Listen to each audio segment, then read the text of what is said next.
All right. Good morning, everyone. Welcome to our FY 2026 Request for Applications webinar for the HOPWA program.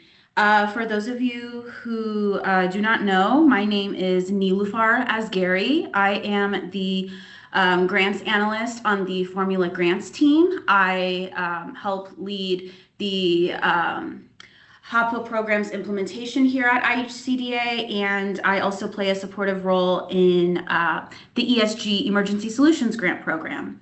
My supervisor, Jim Flatford, he's also here on the call. Jim, would you like to introduce yourself? Hello, everyone, and thanks for joining us. Jim Flatford, Formula Grants Manager. I have the pleasure of supervising Nilufar. As you all know, she is just wonderful um, and keeps us all on task, including me. So we're happy to have you here. All right, thank you, Jim. So one thing I wanted to say before we get started, and I say this because this has happened in previous years.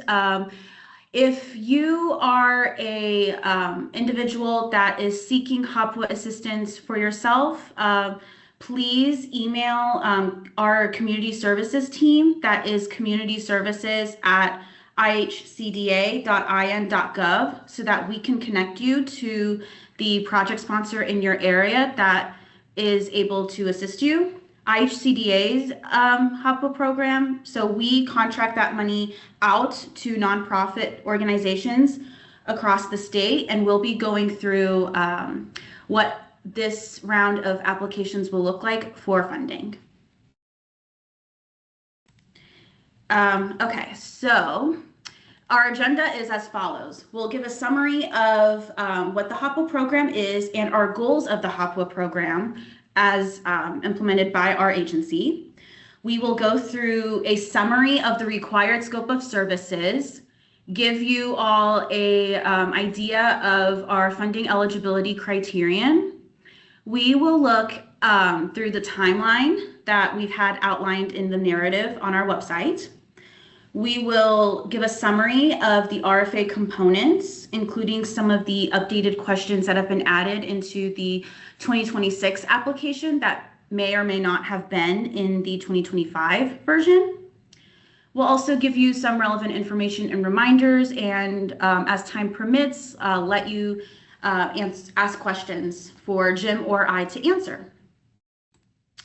So Jim, give us some information on the HOPWA program. You got it. Thank you, Nilufar. And I just dropped a link into the chat that will take you to the HOPWA webpage on the IHCDA website. And that webpage has everything we're going to talk about today in more detail. So that's a good resource for you. The HOPWA program was established federally back in 1992, and it is the only federal program that's dedicated to housing needs for low-income folks that are living with HIV/AIDS and their families. Our primary focus on this program is rental and utility assistance, but we also have some lines that allow you to help connect folks to services, do some regional planning, some things like that. IHCDA's goals for HOPWA is that we fund housing and health resources to support those living with HIV and their loved ones, that we successfully ensure project sponsors can spend all HOPWA funds. We don't want any of the funds getting swept back, and I know our program here has done a great job, and you all have done a great job in the past of spending all those funds. And then importantly, we want to maintain compliance with HUD regulations on spending and program operations, so we don't run awry with HUD. And we're here to support you in those things. So how is a client determined eligible for the HOPWA program? For a household to be eligible, there has to be one individual in that household living with HIV or AIDS. Doesn't matter how old that individual is. Income level has to be at 80% of AMI or less.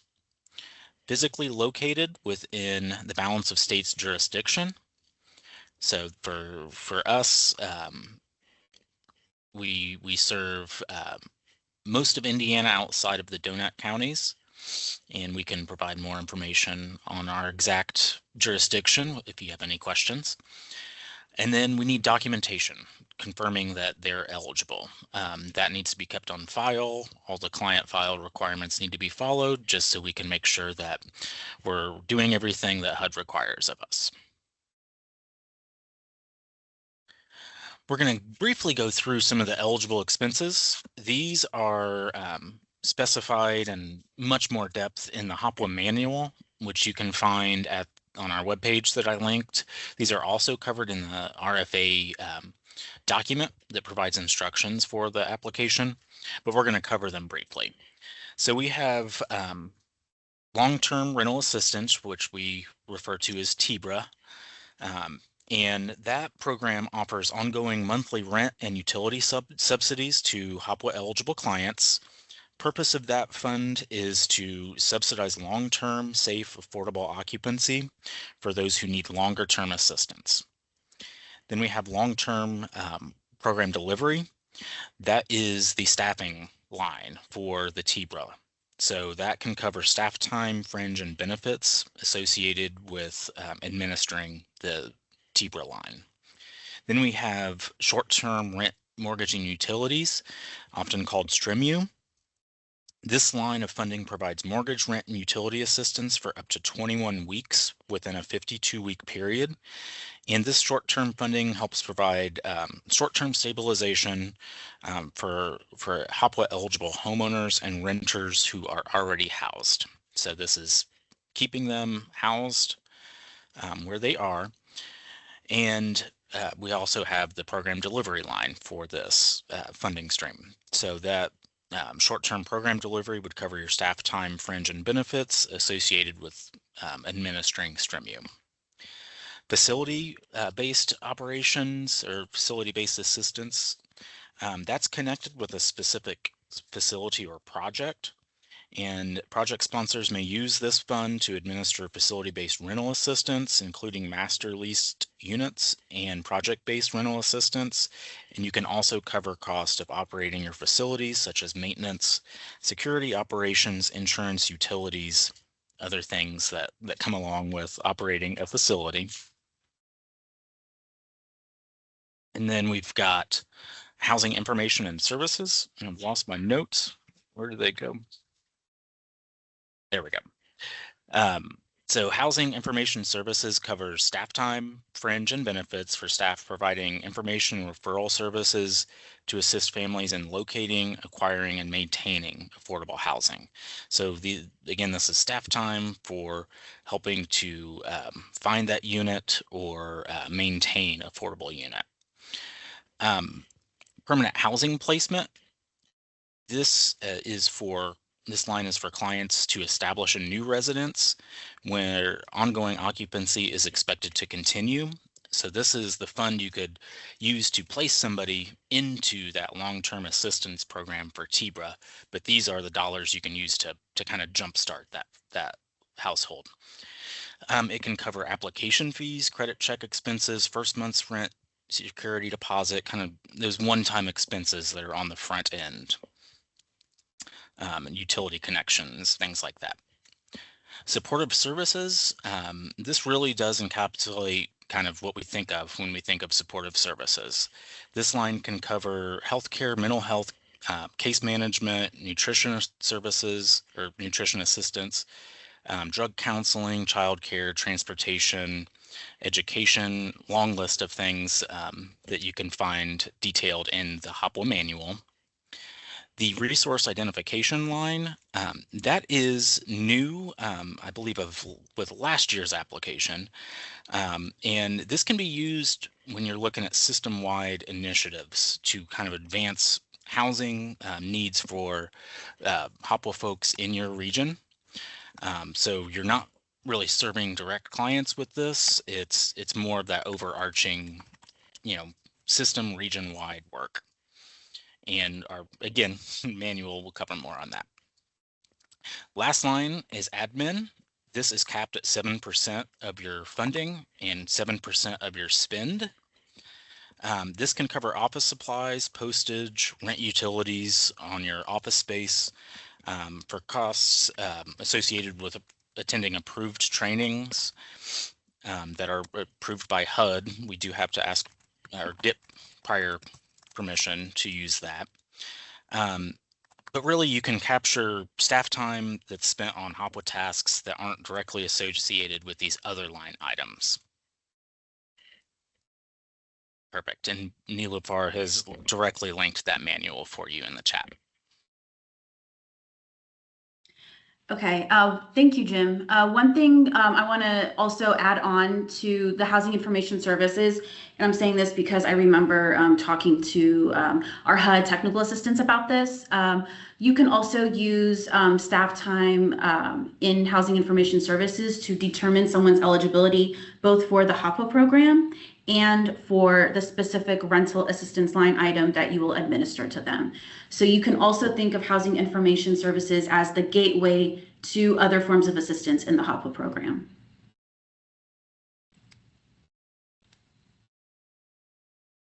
All right, so what is required for program management and service delivery if you are funded under this program?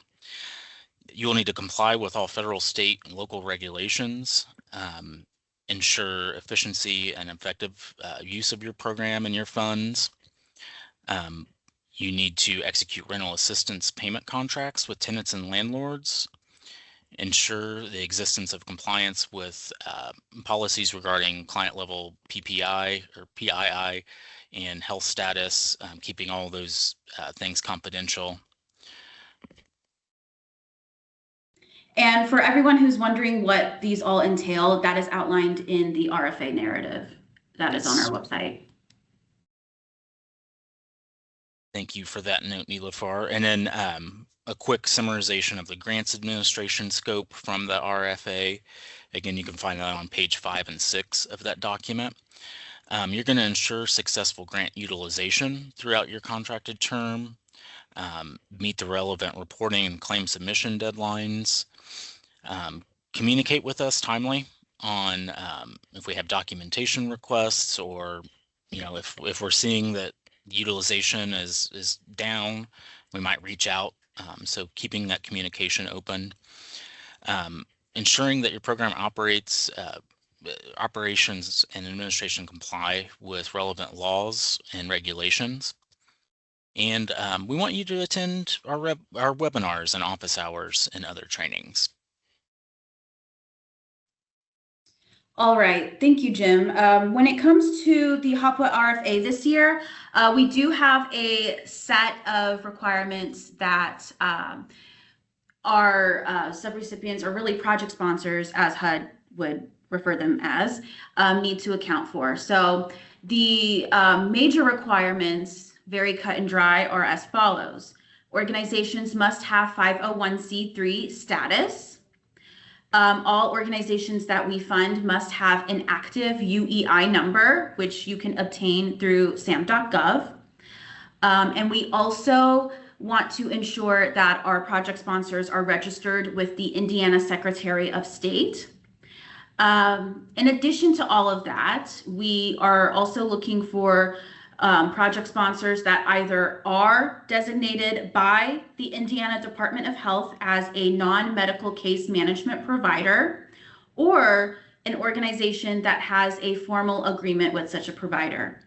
If you are an organization that has an agreement with a non-medical case management provider, and you are providing an agreement as part of your documentation to verify this, please ensure that your agreements as sent to us are signed by every party involved in such agreement. Additionally, we do require project sponsors to have some level of coordination with the Regional Planning Council in your region as defined by the Indiana Balance of State. We're looking for organizations that do not have unresolved findings with either IHCDA or HUD. When we say this, we're really more so concerned with making sure that the unresolved finding is not just not being addressed. So even if there's something that you're currently working through with either IHCDA or HUD, and there's a plan for that, you can easily let us know one way or the other that that is being worked through, and it won't necessarily completely disqualify you from this round of funding. We are looking for organizations that have standards that conform with 2 CFR 200 requirements, because those are the general accounting principles established for how federal funding is dispersed and utilized by agencies and nonprofits across the country. And we also want, if nothing else, to make sure that all necessary information is outlined in your narrative responses and in the JOT form application. So here's how our RFA pretty much works. This year, all applications will only be through JOT form. So you have the peace of mind of only having to submit a JOT form application, as opposed to having to do the application and then send us all other additional documentation via email. This year, we will not be accepting applications not sent through JOT form. So please be mindful of how you are indicating your interest in administering 2026 HOPWA funding. The nice thing with JOT form is that you will have the opportunity to then put in all of your attachments, essay responses, your actual line item request. All of that will just be in the form. So once you click submit, you will be ready to go. We have some amount of conditional logic in the form. It affects which questions are and are not required, as well as which questions will appear and disappear. We've lowered the amount of conditional logic questions that come up just to make the form a little bit more straightforward. The only instances where you'll probably have to be mindful of conditional logic is in the funding eligibility criteria section, where we ask you to attach documentation if you are indicating that you did meet threshold for a certain requirement, like having 501c3 status or meeting the non-medical case management provider requirement.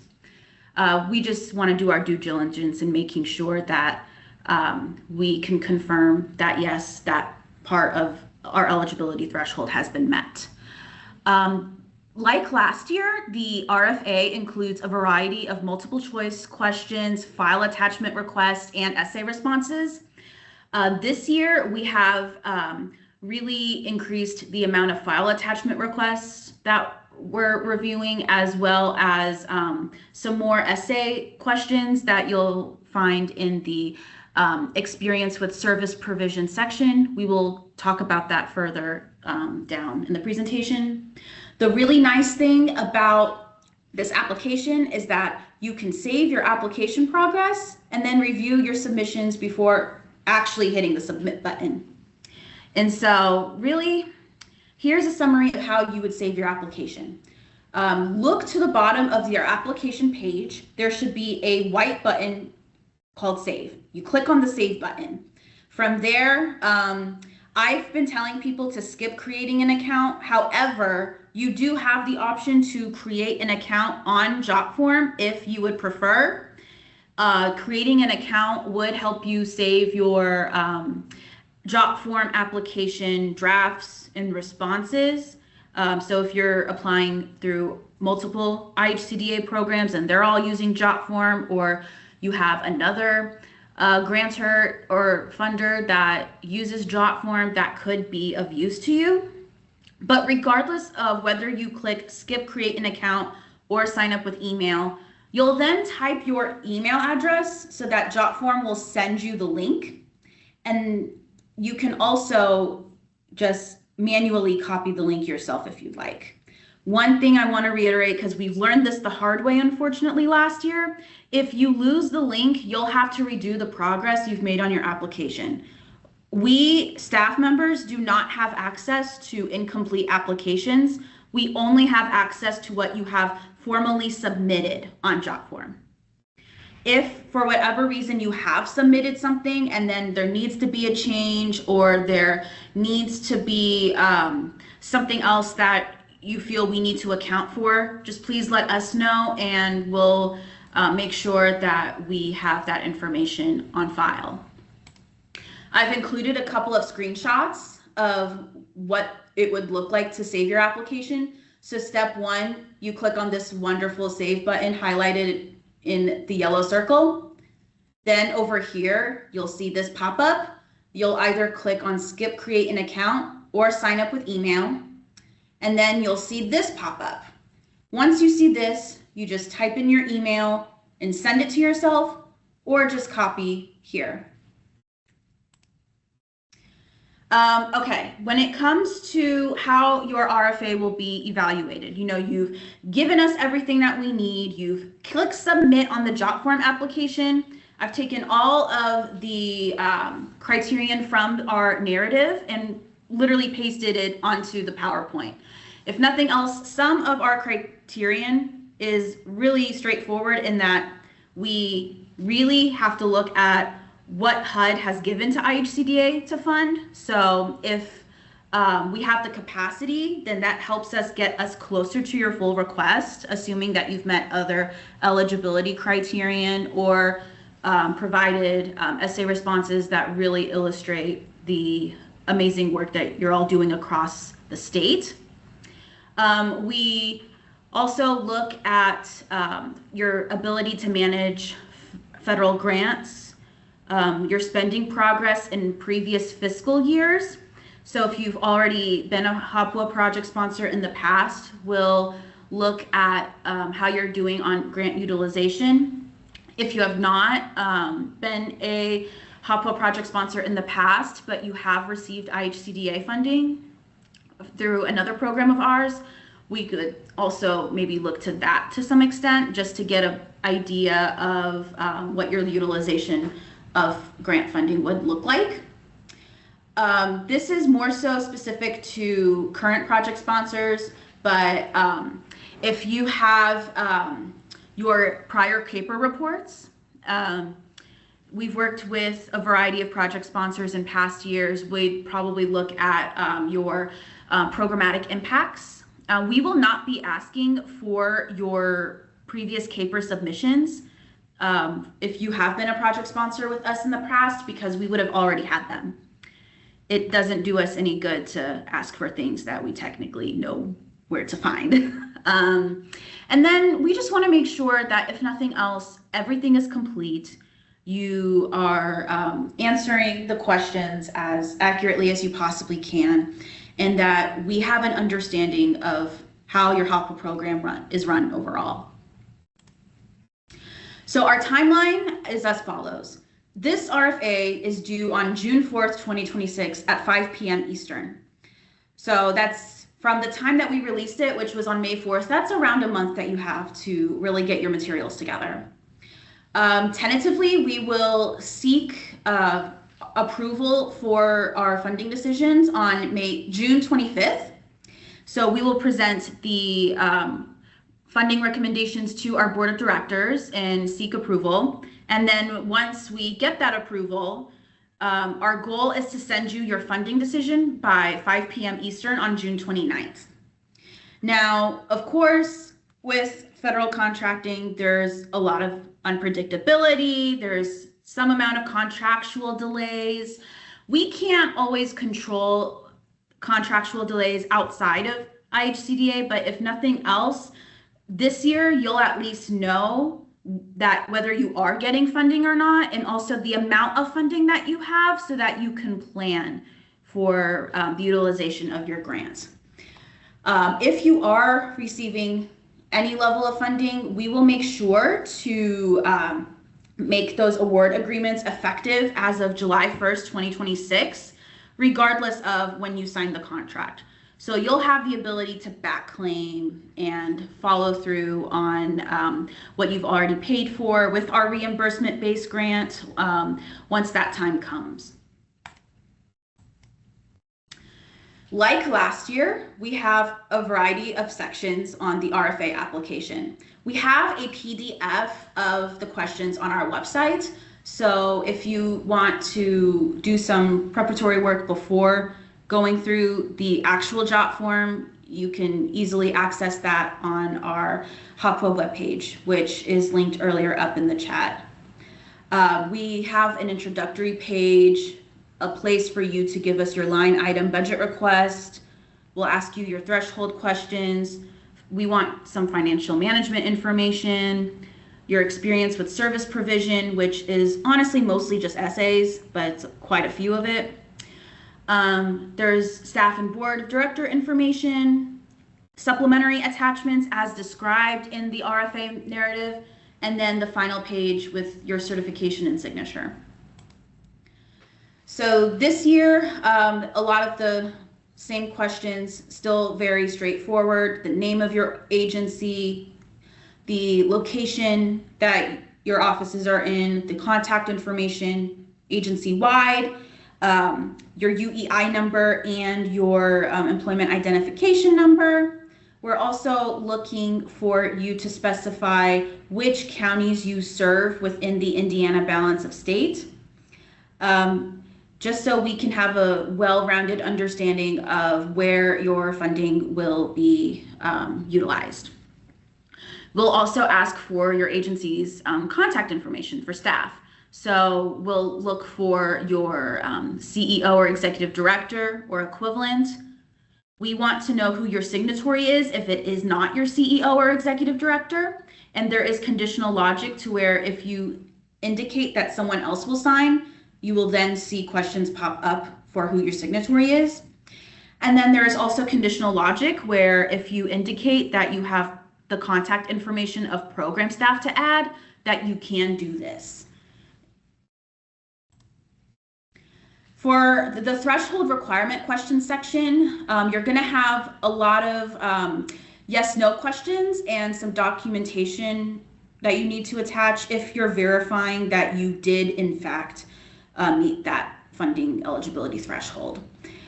Your attachment requirements for this section would include verification of your 501c3 status, your UEI number, confirmation that you are registered with the Indiana Secretary of State, and documentation showing that you either are a non-medical case management provider with IDOH, or you otherwise have a formal agreement with one. Now, here's a couple of things that I want to make note of because it's a significant shift from the 2025 application. We are no longer requiring you to get your certificate of consistency signed this year. We have gotten guidance from our CPD office that is not something that we need to do. We've done this in previous years, so unless our guidance from HUD changes, we are not in a position where that document will be required. And so there isn't a place for you to attach that in the threshold section. Additionally, we have made the certificate of attendance optional this year as opposed to required. So in order to showcase your involvement with the Regional Planning Council, we are asking everyone to give an essay response on the extent to which they are involved. So whether they are attending meetings or they're involved in case conferencing or otherwise forming connections with other providers in the RPC meetings, we would want to know about that. You are welcome to attach the certificate of attendance into the RFA, and we do have a space for you to do that. The updated certificate of attendance is posted on the IHCDA HOPWA webpage under reference materials. For financial management this year, we are only asking for attachments. So it'll be just a matter of gathering a lot of documents and then just uploading the PDF or whatever format you have that JOT form will accept. We'll be looking for your 990s, your balance sheet, income statement, cash flow statement, your financial statement, as well as your current certificate of completion from the HUD Exchange's 2 CFR 200 module, and your current certificate of completion from HUD Exchange's HOPWA financial management module. One thing to note when you are in this section of the application, the balance sheet, income statement, cash flow statement, and financial statement are all one question. And that is because we know that we have some agencies that have all that information in one document and some that have it in multiple. Additionally, for your certificate of completion for the HUD Exchange modules, you only need to have one person at your agency that is certified in these two parts of financial management. However, we really want to ensure that whoever that individual is, that they're the ones that are also submitting claims on your agency's behalf. The line item budget request, for this section, I want to reiterate that every line item is shown on the jot forms, and you put in your request for each line item. And then we have on the bottom a total amount that auto-populates based on the amount that you've put in each line item. So rather than having you guys do the math yourselves, you have the math automatically done for you based on your line item request. Be mindful of the fact that we need the request in US dollars, and please use appropriate decimals. The jot form will not accept dollar signs or other symbols, so really keep that as a number. Please also be mindful of the federal spending cap on administration. HOPWA does not allow project sponsors to spend more than 7% of its funding on admin. So try to do, so that may be one aspect of math you may have to do, but other than that, you have free reign on the other line items. And then from here, you finally get to the experience with service provision sections. So we'll start by asking you if you have received any funding from us. You can specify whether you have received HOPWA, another funding stream from us, but not HOPWA, or not receiving any funding from IHCDA thus far. And then we also ask whether you've administered a federal grant within the last 5 years, other than HOPWA. If you say yes, we have conditional logic imposed, where we ask you to list all of the non-HOPWA federal grants that your organization has received and administered within the last 5 years. And just for our reference, we'd also want to know the name of your funder or agency that is dispersing the funds to you. We also are going to ask about your years of experience serving people living with HIV or AIDS. The answer should be in number of years. So if you need to do some conversions, that's fine. You can answer this question regardless of whether you've had HOPWA funding in the past. So if you've used other funding sources to support people living with HIV or AIDS, that would also count. Okay, I'm gonna kick it over to Jim just so I can get a break from consistently speaking. Absolutely. Then we get to our essay questions for service provision. We want to have a brief description of your organization's mission and services. We want to hear about how your organization implements low barrier, person-centered approaches while administering assistance. And we also want to know about your experience with HMIS and whether or not you need additional technical assistance or training.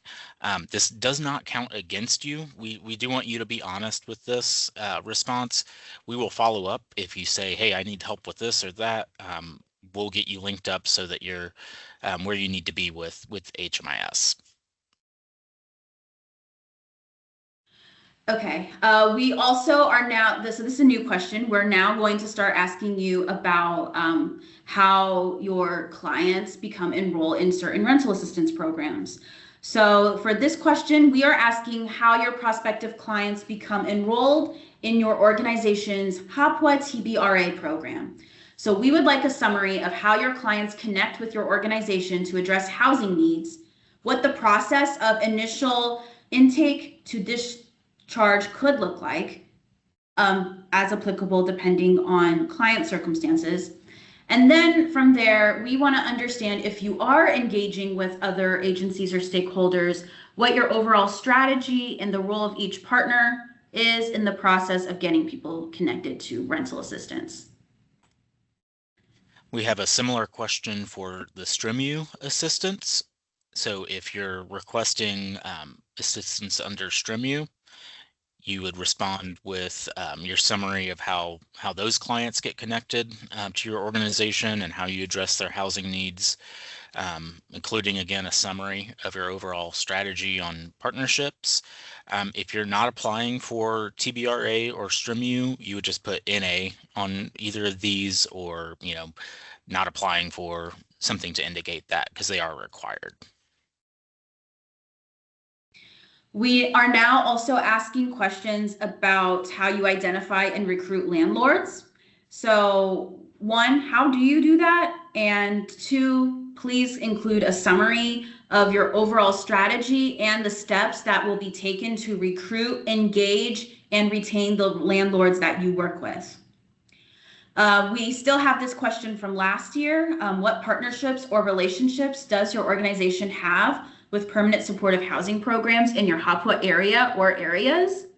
If there is no MOU for every region or any region, that's okay. Just let us know, just so we have an idea. Then we want to hear about how you're serving special populations, if you are. What's your approach and experience in serving youth, veterans, VAWA eligible clients, or those that are experiencing chronic homelessness? So we want a little more detail on the interventions that are offered to these clients, and what referral process happens there. We have another question on partnerships and relationships for you to expand a little bit more on those connections that you have with other organizations. And then if you do have, again, sorry, we are asking about your, if you're a member of another regional planning council other than your continuum of care, we ask about that portion earlier. So this is for you to state if you're a part of any other group that gets together around this issue. We want you to detail that below. And one thing I'd like to clarify before we move on to the next slide, the first 2 essay questions are required. The third one is optional. Okay. So those are all the essay questions. I know it's quite a bit. So I think it'll help if we talk through how our team will be looking at the essay responses. If nothing else, as I've mentioned in the beginning of our webinar, close to beginning at least, we want to know, did you answer all parts of the question, and did you include complete sentences in that response? We also want to know, do you have an aptitude in balancing that direct service provision that your agency does with making appropriate referrals? I know we have a tendency to want to address all issues at once, and sometimes, there's someone else or another agency that is situated for that. So what that process looks like for the client and what degree of warm handoffs there are is good for us to know. We would like to make sure that we have an understanding of how your agency engages with clients and directly administers that assistance, the considerations you take for specialized populations within the HOPWA program, youth, veterans, VAWA eligible clients, or anyone who experienced or is experiencing chronic homelessness, your involvement with coalitions and committees, and what your engagement looks like with landlords. For the staff and board of directors section of the application, that is largely going to be an attachment section as well. So we are asking for the list of your current board of directors and their contact information, the bylaws that your board of directors is governed by, and also the staffing or organization chart of your HOPWA staff, which includes full-time employees. We are also asking a few questions on the confidentiality trainings that you do for your staff. This question has been in past applications as well. So for those of you who have applied for HOPWA funding in the past, there really isn't any change to the confidentiality questions that we ask on that. And then we also have attachments that we are definitively requiring in the application. All of the documents that are on this slide are the same documents that applicants have had to attach in previous years. So we want to know what your policy is on selecting clients. Please do not give us any information on clients themselves. So anything that you can do to protect the information of your clients would be very appreciated. We are asking for your confidentiality policy and procedures, a blank housing planner outline, how you track the percentage of AMI each client household is at, an MOU with your permanent supportive housing program, if you have one, the grievance and dispute policy that your agency has if a client has this, and then your termination of HOPWA assistance policy. So one more thing I wanted to make a note in the attachment section. You have the choice of determining whether you would send us supplementary attachments that better contextualize your funding request. So this can be great for new applicants, or it can be great for returning applicants who otherwise are having something going on and they want to add more to contextualize their request. Some examples of supplementary attachments that you could give us include either an addendum that contextualizes your request and even your eligibility to receive funding. It could also be another form of documentation that we did not ask for previously, but it more or less can showcase your ability to successfully administer HOPWA assistance. One thing I want to say to give everyone peace of mind, you do not have to provide documentation for those questions, and there's no penalty if you choose not to. All right, so I'll take it over to Jim for the relevant information and reminders that impact this year's funding application. Thank you, Nilufar. As a reminder, this application is due by 5 p.m. on June 4th.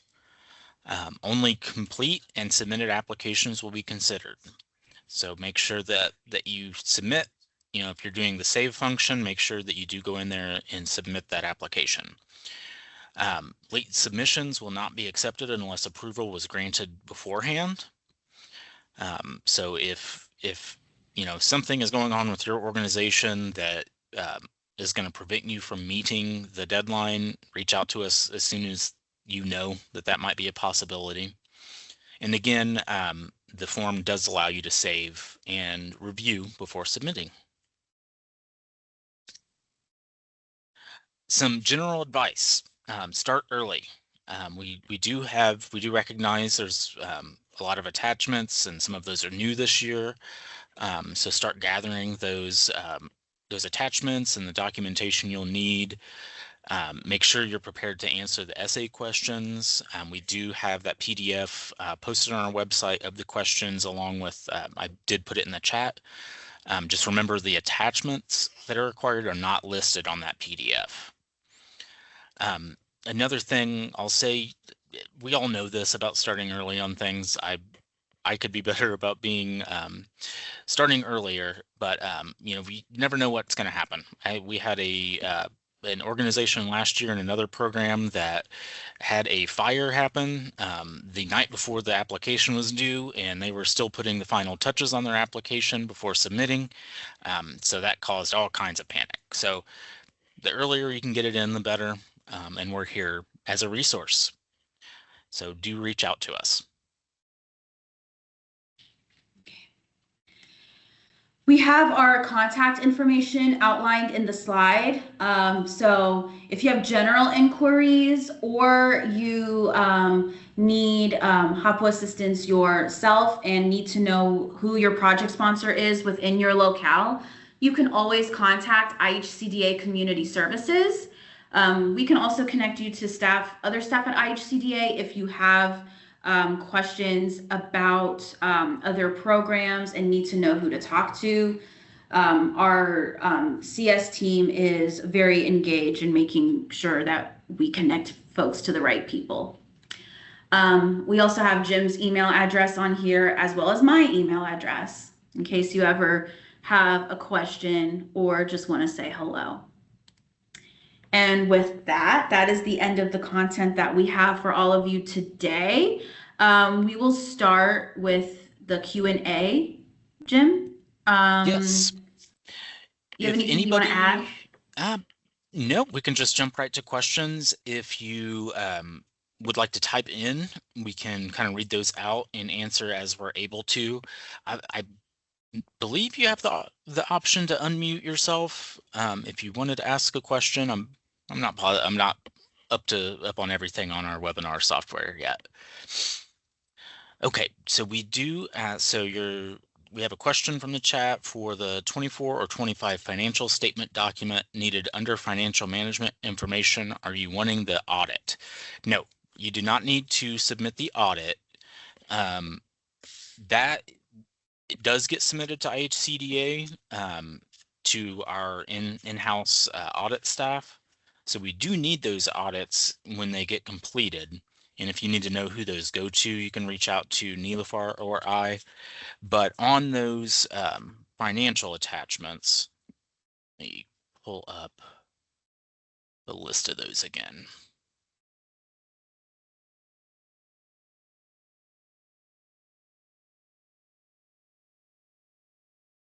And we understand, depending on the size or scale of your organization, you might have one of these that plays the role of others. But we want to get a better idea of your financial health of the organization. So your year-to-date balance sheet, income statement, and cash flow, and then those really are what we're calling the financial statement.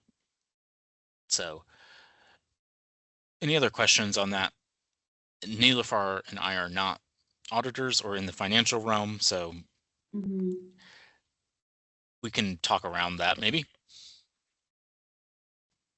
But we can add, we do have folks we can go to if you have more specific questions on that requirement.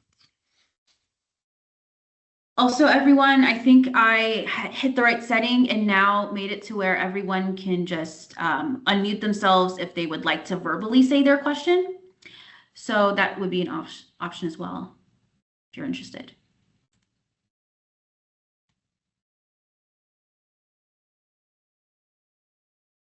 Any other questions for the recorded portion of this session?